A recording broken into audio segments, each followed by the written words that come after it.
Olá! O programa Está Escrito inicia hoje a série Princípios. Você já se perguntou onde está Deus? Se realmente Ele existe, por que vemos tantas pessoas desamparadas? Por que Deus insiste em permanecer calado diante do caos que é o mundo hoje? Por que permite que cientistas afirmem que tudo surgiu por acaso? Parece que para acreditar em Deus, você tem que dar um pulo no escuro. Se você sente que Deus está longe, então não perca o Está Escrito de hoje. Fernando Iglesias responde a estas e muitas outras perguntas.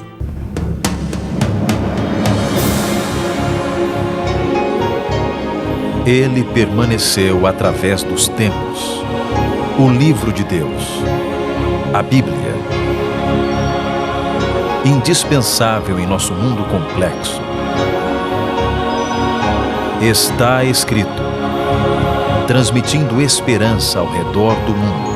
Apresentado por Fernando Iglesias. Ivan havia sonhado muito tempo com poder estudar em Moscou. E o sonho se realizou.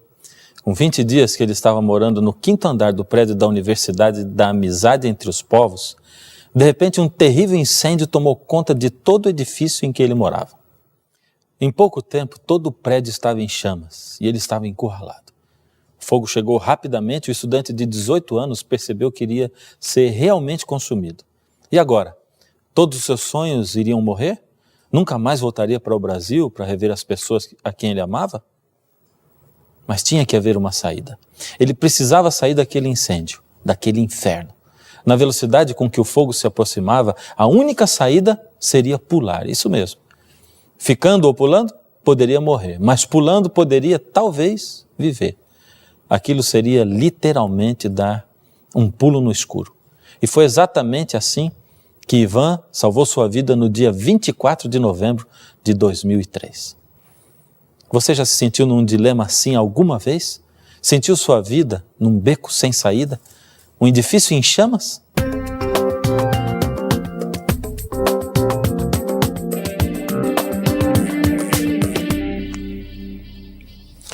Outro dia um amigo me mostrou esse artigo do jornal Estado de São Paulo.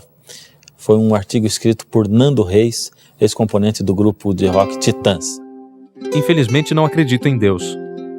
Digo infelizmente, pois essa impossibilidade muitas vezes faz da minha vida um trajeto silencioso e solitário. Gostaria de dividir com alguém as penúrias e as agruras dessa vida tão complicada. Quantas vezes não quis eu olhar para o alto e me sentir amparado pela mão do Senhor quando me vi impotente diante de tantos perigos. Quanto temi pela vida de meus filhos, vindos e criados para desfrutarem a graça deste mundo, mas que, como todos nós, são vulneráveis à violência que nos acua e nos ameaça. Me sinto só, sem poder pedir proteção para os meus entes amados. Esse artigo me impressionou demais. Será que Nando Reis é o único a sentir isso? Será que ele é o único ser humano na face da Terra que se sente desamparado por um Deus em quem ele nem mesmo consegue acreditar? Ou será que Nando Reis é apenas um representante de uma multidão de gente que olha para a vida e não consegue encontrar Deus? Onde está Deus? Alguém precisa dele? Afinal, será que ele existe mesmo? E se existe, por que deixa com que tantas pessoas se sintam assim desamparadas e outras nem acreditem na sua existência? Por que deixa com que cientistas afirmem que tudo surgiu por acaso? E por que insiste em permanecer calado diante do caos que o mundo é hoje? Houve uma época na história do mundo em que Deus não era questionado. E por mais contraditório que pareça, aquela não foi uma época melhor para se viver. É que era proibido questionar a existência de Deus. Isso porque os poderosos manipulavam a fé dos mais simples. E tudo em nome de Deus. Aliás, em nome de Jesus se fazia coisas que, se o próprio Jesus visse, ia ficar corado de vergonha. Mas de repente alguém resolveu falar contra Deus, desafiar a autoridade existente. E fez isso em nome da ciência. Charles Darwin foi o homem que decidiu fazer guerra contra Deus. E o mais incrível é que a impressão que a gente tem é de que ele venceu.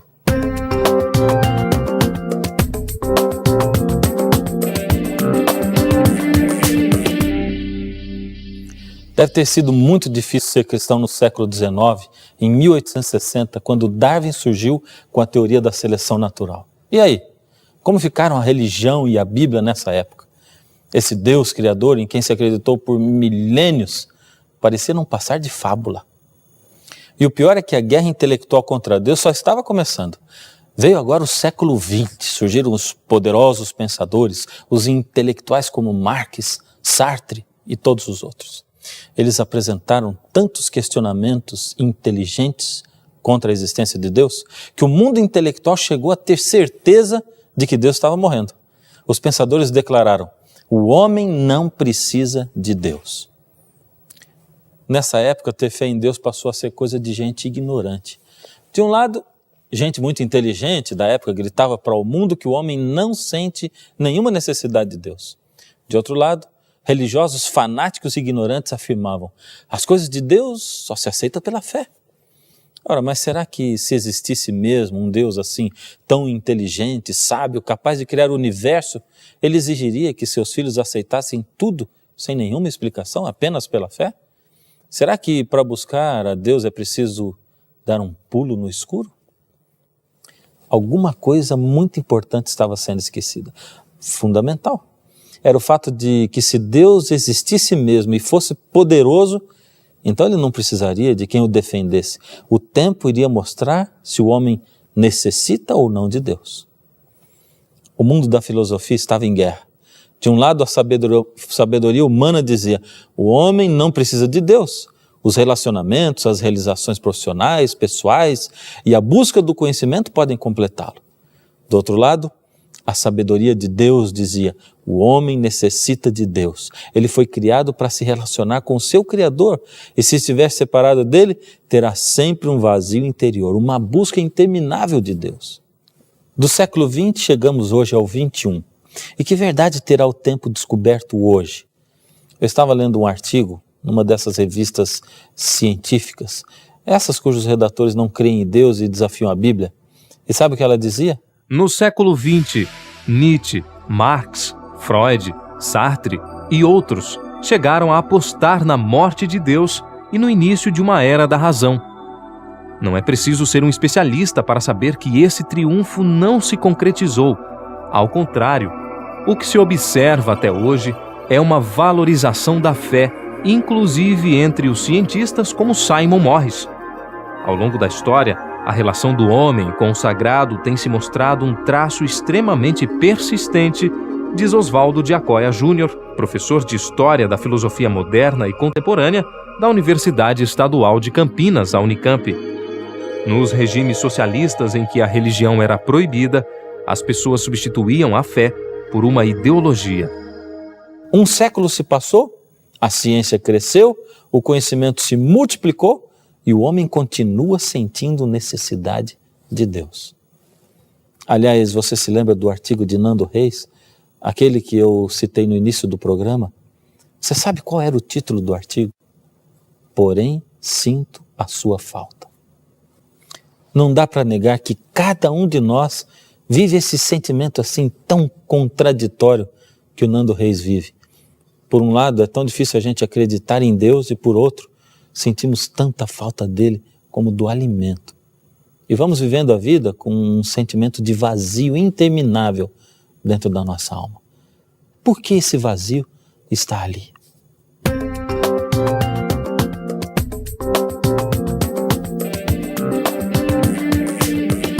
Ainda outro dia, no meio dos meus estudos, enquanto eu lia um livro, descobri uma citação muito importante. Alguns estudos científicos recentes, feitos por neurocientistas são os que estudam o funcionamento do cérebro humano. Esses estudos mostram que no cérebro humano existe uma pequena estrutura em forma de amêndoa, chamada amígdala, onde se localiza a experiência religiosa. É por isso que o neurocientista Dr. Ruan Joseph conclui nos seus estudos o seguinte: a habilidade de ter experiências religiosas tem uma base neuroanatômica. Tudo bem, essa não é toda a resposta, mas você não acha que isso faz muito sentido? Isso até ajuda a gente a entender como pessoas que não acreditam em Deus sentem a falta dele e às vezes brigam ou se zangam com ele. Quando eu li, me lembrei imediatamente da pergunta: por que esse vazio está ali? E percebi que a ciência havia acabado de me dar uma resposta. Se existe em meu cérebro um lugarzinho separado para Deus, enquanto ele não for preenchido por Deus, eu vou continuar sentindo esse vazio. É como se Deus fosse uma necessidade fisiológica. Mas eu precisava de mais. Se sentimos um vazio na alma, quem sabe a psicologia poderia explicar para mim por que eu sinto tanta necessidade de Deus. Foi então que, num estudo que eu encontrei, um estudo maravilhoso realizado pelo Dr. Larry Crabb, ele é PhD em psicologia clínica pela Universidade de Illinois, nos Estados Unidos, desde 1970. E os seus estudos demonstravam o seguinte: todos os seres humanos temos 3 tipos de anseios ou necessidades. Primeiro, necessidades casuais, ou necessidades de coisas, sejam elas vitais ou supérfluas. Por exemplo, necessidade de água, de um suco gostoso, de dinheiro, de bens materiais, de prazeres, realização profissional, arte, música, esportes, essas coisas. Segundo, necessidades críticas. São as necessidades que nós sentimos de coisas que só o relacionamento humano pode dar. Por exemplo, necessidade de sermos amados e respeitados por outros seres humanos, como pelo cônjuge, por nossos filhos, amigos, etc. Terceiro, necessidades cruciais. São as nossas necessidades de nos relacionarmos com Deus, um ser forte, amoroso, superior ao ser humano, que lhe atribua tarefas e capacidade para realizá-las. As pessoas que não procuram relacionamento com Deus poderão realizar-se de muitas maneiras, com dinheiro, coisas, pessoas, mas continuarão com seu vazio interior, porque o vazio de Deus continuará lá no centro da sua alma.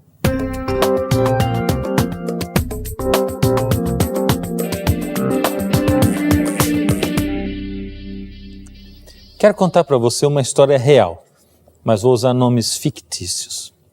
Betânia era uma jovem adolescente muito bonita. Sonhava em ser rica, pensava que o dinheiro compraria toda a felicidade com que sonhava. Cresceu e saiu feito louca em sua busca desenfreada pelo que ela achava que era felicidade. Casou-se muitas vezes. Procurou nos casamentos saciar suas necessidades de coisas, de pessoas, de tudo. Mas como sempre faltava alguma coisa, vinha então uma nova tentativa. Pulava de relacionamento em relacionamento, mas nada preenchia a sua vida vazia. Foi exatamente a essa altura que aconteceu algo que marcou a vida dela para sempre. Você gostaria de saber o que aconteceu? Em primeiro lugar, seria bom nós nos situarmos quanto ao tempo e lugar. Betânia viveu por volta do ano 28 da nossa era, nos dias de Jesus. Como eu disse, o nome é fictício, porque na Bíblia ela é chamada apenas de a mulher samaritana. Na sua época, as mulheres não se divorciavam como hoje. Por isso, após ter se casado 5 vezes e agora estar morando com o 6º homem de sua vida, ela começou a ser duramente discriminada. Tinha fama de prostituta. Ficou tão mal afamada que não era aceita pelas outras mulheres, nem mesmo para as atividades do dia a dia, como lavar roupas, buscar água no poço. Era um daqueles dias muito quentes. Como sempre, Betânia esperou que as mulheres voltassem do poço, evitando encontrar-se com elas, e foi no horário mais quente do dia. Enquanto andava, ia pensando na vida. Fazia uma retrospectiva de tudo e, vez por outra, suspirava. Será que existia uma solução para a sua vida? Se sim, quando encontraria? Ao chegar ao poço, vê de longe um judeu sentado à beira do poço. Um judeu por ali? Como? Isso era loucura. Afinal, os judeus detestavam os samaritanos e vice-versa. Era preconceito à flor da pele. Pensou em não ir, mas raciocinou. Preciso de água. Um judeu nunca vai rebaixar-se e falar comigo. Sou mulher e samaritana. O que ela não sabia é que Jesus havia ido ali especialmente para se encontrar com ela. Talvez você não tenha se dado conta ainda, mas de alguma forma Jesus está sempre marcando encontros com você. Ele tenta fazer você acordar de diversas maneiras. Às vezes no meio de uma viagem, num lugar distante, enquanto você está pensando e suspirando pelas ruas. Outras vezes, através da pergunta de uma simples criança, de algo que você leu na Bíblia. Justo você que nunca abre a Bíblia, mas abriu naquele dia porque Deus precisava falar com você de alguma maneira. Então o inesperado aconteceu. Jesus falou com ela. Essa foi só a primeira de uma série de surpresas. Era tudo muito improvável de acontecer. Primeiro, um judeu num poço samaritano. Segundo, ele humilha-se a ponto de falar com ela. Terceiro, humilha-se ainda mais e pede a ela um pouco d'água. Quarto, de repente, o judeu que nem tinha balde ofereceu a ela água. Veja como ele diz. Está em João, no capítulo 4, no verso 10. Se você soubesse quem é o que te pede, dá-me água, tu lhe pedirias e ele lhe daria água viva. Aquele homem tinha alguma coisa especial. Ele devia ser, no mínimo, um profeta. O jeito dele falar, os seus modos. De repente o Senhor diz, lá no verso 13, quem beber dessa água voltará a ter sede. Aquele, porém, que beber da água que eu lhe der, nunca mais terá sede. Porque nele se fará uma fonte a jorrar para a vida eterna. Quando Jesus percebeu o que estava acontecendo com ela, foi no fundo da alma e revelou-se, pedindo que ela desse um pulo no escuro. João 4, 25 e 26 diz o seguinte: eu sei, respondeu a mulher, que há de vir o Messias, chamado Cristo. Quando ele vier, nos anunciará todas as coisas. Disse-lhe Jesus, eu sou o que falo contigo.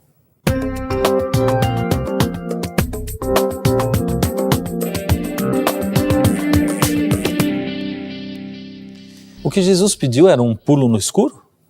Não, era um pulo. Ela não estava no escuro, Jesus estava ali, se revelando a ela, mostrando a saída. Sabe de uma coisa? O mundo é um edifício incendiado de filosofias humanas. Até certo momento ainda parece que o mais seguro é a gente ficar no prédio esperando o incêndio ser apagado.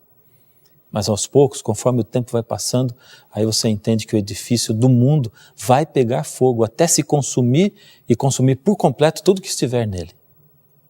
É aí nesse exato momento quando você precisa decidir ficar e ser incendiado ou dar um pulo.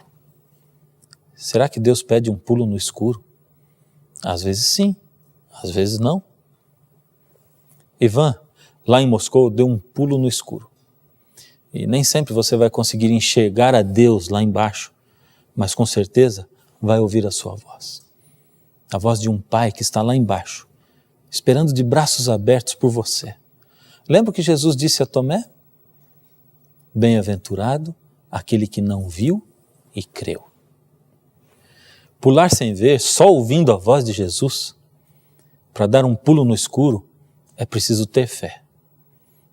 Você pode perguntar assim, espera um pouco, mas fé não é aquela desculpa tola que as pessoas dão quando dizem que tem que acreditar nas coisas de Deus só pela fé?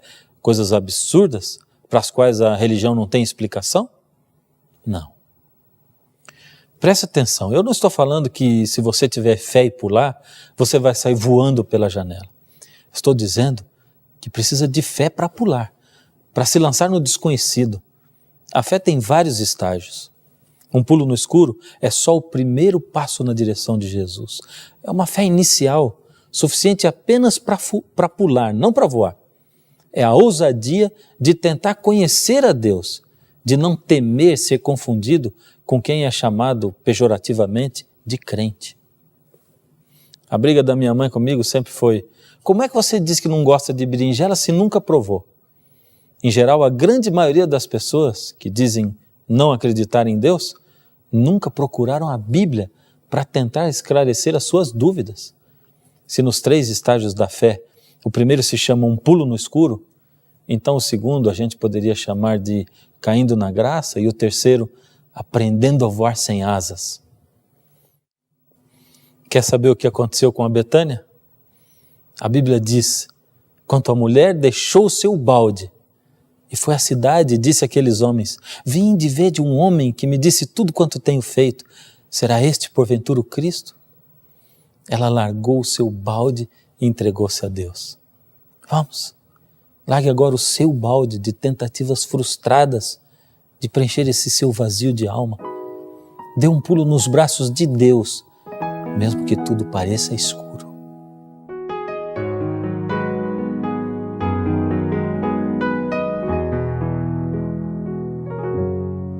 Eu acredito na criação do mundo inteiro. Eu acredito que um milagre é verdadeiro. E acredito que alguém tão criativo como ninguém um dia concebeu, imaginou e tudo se fez. Eu acredito na lei do amor e no perdão. Eu acredito que não passamos por aqui em vão. Creio que acima existe um céu, coberto ainda por um véu, que um dia irá surgir e aparecer e vai ser meu.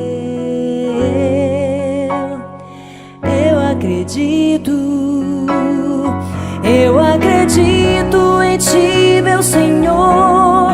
Creio nas Tuas verdades, Senhor. Não há ninguém como Tu no universo. O Teu poder sobre mim eu Te peço. Em minha vida, Senhor, eu imploro. Sejas o único Deus que adoro. Seja somente o Deus soberano. Sejas para sempre a quem rendo glória.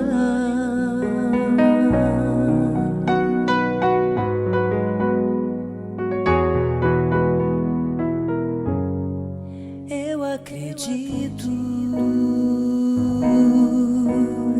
que há poder na Tua palavra. Eu acredito viver sem Deus é apostar em nada. Eu acredito que a fé é necessária para revelar que é possível ver e enxergar o invisível.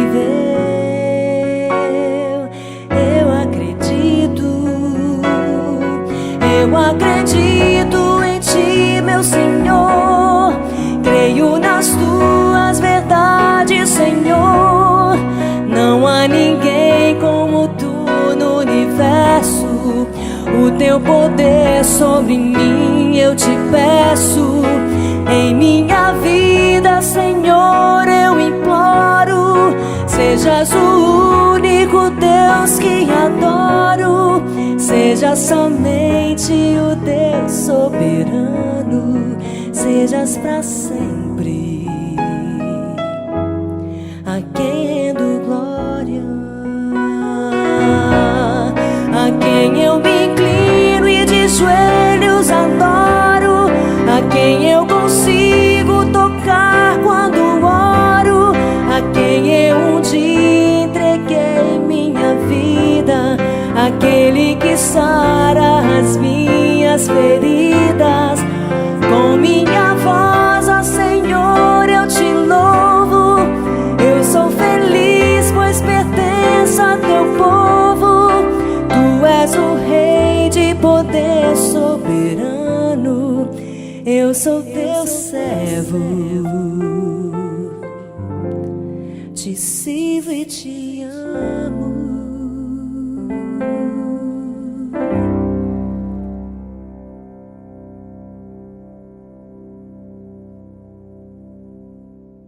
Deus já caminhou muito tempo atrás de você.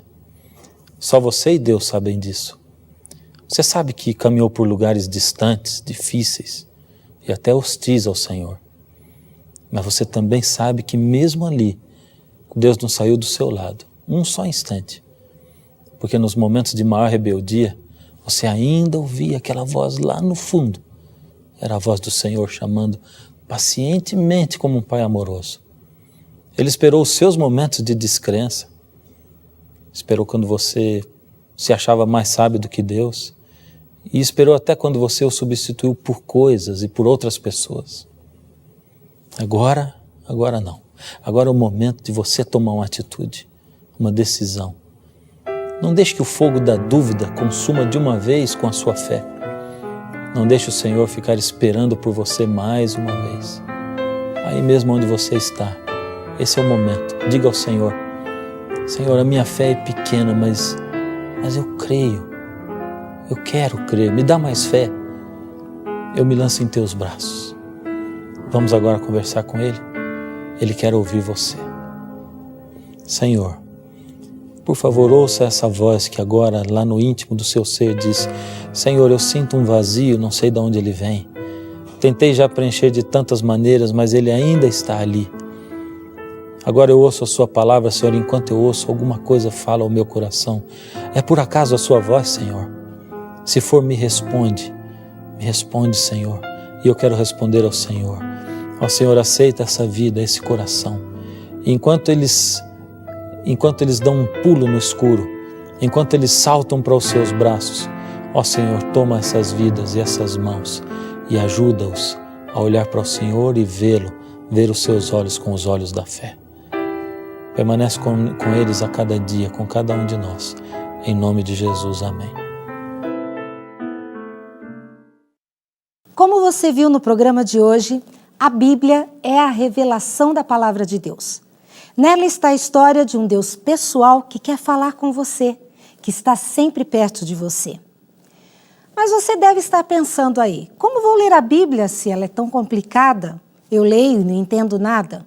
Por isso criamos a revista Princípios, um guia de 23 lições cheios de ilustrações e exemplos práticos que vão lhe ajudar a estudar a Bíblia de uma maneira simples e objetiva. Ao final de cada assunto existe um espaço interativo onde você pode tirar suas dúvidas. A revista Princípios é um presente do Está Escrito para você, totalmente grátis. Você pode agora mesmo fazer contato conosco através do telefone, e-mail ou caixa postal e solicitar a sua revista Princípios. E você ainda pode contar com o plantão de dúvidas do programa Está Escrito, uma equipe preparada só para atender você. Faça contato conosco. Você gostaria de acreditar mais? Gostaria de ter mais fé? Eu vou estar esperando por você aqui. E até lá não se esqueça. Está escrito: nem só de pão viverá o homem, mas de toda palavra que sai da boca de Deus. A quem eu me inclino e de joelhos adoro, a quem eu consigo tocar quando oro, a quem eu um dia entreguei minha vida, aquele que sara as minhas feridas. Com minha voz, ó Senhor, eu te louvo, eu sou feliz, pois pertenço a teu povo. Tu és o Rei de poder soberano, eu sou teu servo, te sirvo e te amo.